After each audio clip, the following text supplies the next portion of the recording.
Hey y'all. Okay, so now that we're home, I think what would make the most sense would be for me to go through the van, give it like a reset, clean, do all of the things, and then really look at what's going on in the garage and try to organize that better.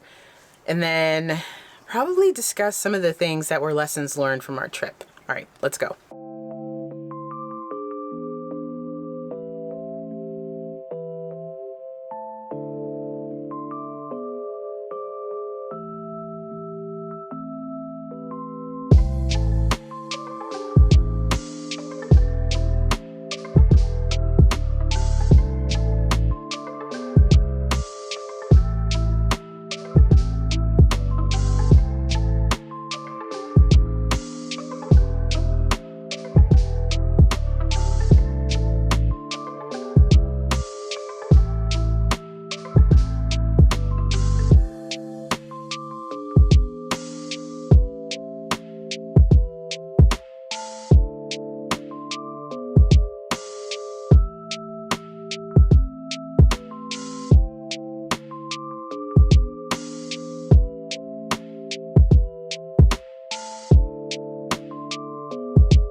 Okay, so I'm in our garage and I thought what I would do is separate things by stuff that should be accessible and in the front, and then things that are kind of the emergency stash, things that I won't need every day that are gonna go in the back.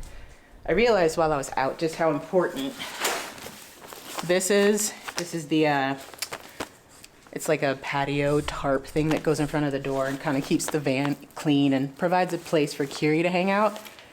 Super important, and this was totally in the back, so we're gonna put that in the front now, along with some other stuff.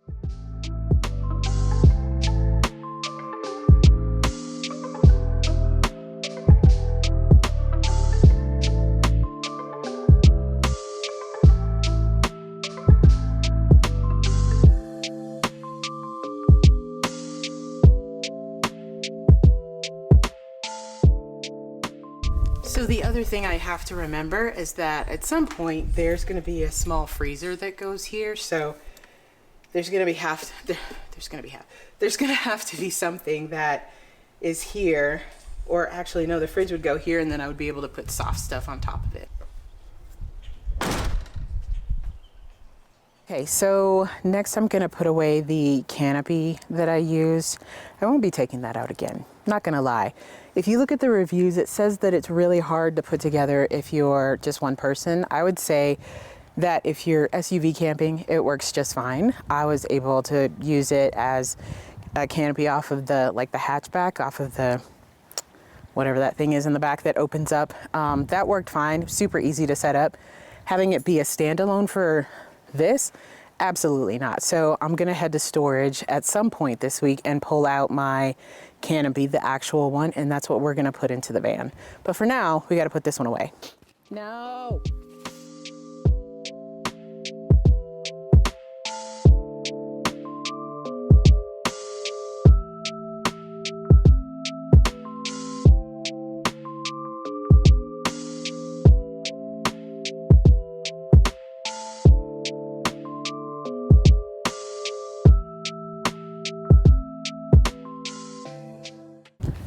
Okay, let's head inside now.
Not gonna lie, that whole process took about 2 hours. It was extensive. I don't think that I will have to do that again, because the odds that I will completely empty the garage and clean it out and reorganize it after my next trip, I'm hoping are slim, but you just never know.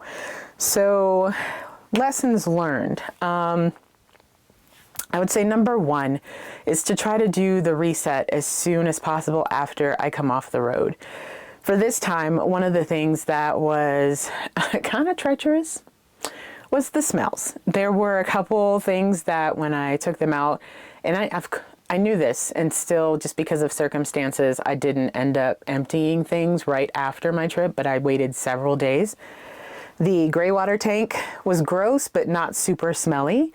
But it was just a bunch of food waste, you know, from brushing my teeth and washing my face and stuff like that, that had been sitting there. So when I dumped it in the toilet, the water was like gray, which I thought that was super fascinating. For the longest time, I was like, why do they call it a gray tank and a black tank? Because the water was gray, y'all. I was surprised. But the one that was stinky was the pee bucket. So I have a bucket that whenever I use my portable toilet, I put the bags in it and I double bag it, close it, and it seals the smell in there. That should have been emptied as soon as I got home, and it wasn't. And so the smell was it was tart. It was tart, y'all. It was tart. So definitely want to do that as soon as I come off the road. You know, now it smells fine and the bucket is in the back again, but my goodness, do that as soon as you come off the road. And this time, like, there was a reason why I didn't clean out the van as soon as I got back, because I was extremely exhausted. On the way back from New Mexico, coming back into Colorado, we ended up in a windstorm that was like crazy. There were red flag warnings. The wind gusts were reported between 40 and 50 miles per hour. And I'm in a tall van, which means that I was struggling. It was so stressful to be driving through that I ended up pulling over at some random hotel on the side of the highway and asking them if I could spend the night in the parking lot. Because even though the speed limit was 75 on the highway, I couldn't get above 55. And the crosswind assist on the van came on, and I could feel it in my body. My long COVID, chronic fatigue, all the things, they were all being triggered at the same time. So I ended up pulling over, spending the night there. The van was still rocking throughout the night, so I didn't have great rest, and I knew that I was going to be late for work in the morning. So there were a lot of things that were just really stressful that made for an even more stressful and exhausting week. So I did not get to cleaning out the van until several days later. I'm hopeful to not do that again. Lesson number 2 is to make sure that there is a buffer day between coming off the road and starting work. Because of my chronic fatigue and long COVID symptoms, I just need that downtime. I need that time to recover, to rest, to not be busy and exerting a bunch of energy over stuff. The trip to New Mexico was amazing. It was so great that I stayed until Sunday because the weather was gorgeous. The location we were staying at was gorgeous. Like, all the things were just perfect. And next time I just need to leave the day before. I need to just, don't do that again. So, yes, keep a buffer day. That is lesson number 2. Lesson number 3, I think, is to make sure that the things that I plan to use on a regular basis are close to the garage door. So there were things that while we were out, I know that I needed the leveling blocks, couldn't get to them. So we were crooked a lot. That's how I slept. Or I slept diagonally to make sure that, blood flow was going where it needed to go while I was asleep. And then also the patio mat that goes right in front of the van, just making sure that things like that are accessible, which is why I reorganized the garage. Definitely, I know. Lesson number 4 is that this is going to be trial and error, that I am going to have to go on the road and travel, take these trips, do all the things for probably a year before I get to the point where I feel like things are in the places that they need to be and I have the things that I need. Because even on this trip, I talked about the Garmin in my safety video. Did I bring the Garmin with me? No, I did not. And I went through pockets where I didn't have cell service and I wasn't able to contact my family and be like, hey, I'm fine, bedded down for the night. So I got yelled at the next day for that. But I also like went through places where I didn't have cell service, and if I'd gotten a flat, if anything had happened to the van, I would have no way of contacting anybody. So next time, take the Garmin. Like, there are things that you need to take when you actually go on these trips, Roxanne. Yes, talking about myself and talking to myself in third person. So yeah, I think that all in all, it was a great trip. I will say that I absolutely loved it. I want to go back. The spots that we found to camp were amazing, and there was so much more to explore outside of Taos. Like Taos, the city and stuff, I was like, whatever. But like camping along the Rio Grande and some of the other campsites that we drove by but didn't stay at, like there was so much to see nature-wise, and then we still didn't even get to stay in the national forest, or not the national, the state forest. Carson, I think, is what it was called. I'll put a banner so that you guys know what I'm talking about instead of leading you astray there. But like there were so many beautiful places to pull off to camp, to spend time in nature, that I just know that I'm gonna go back.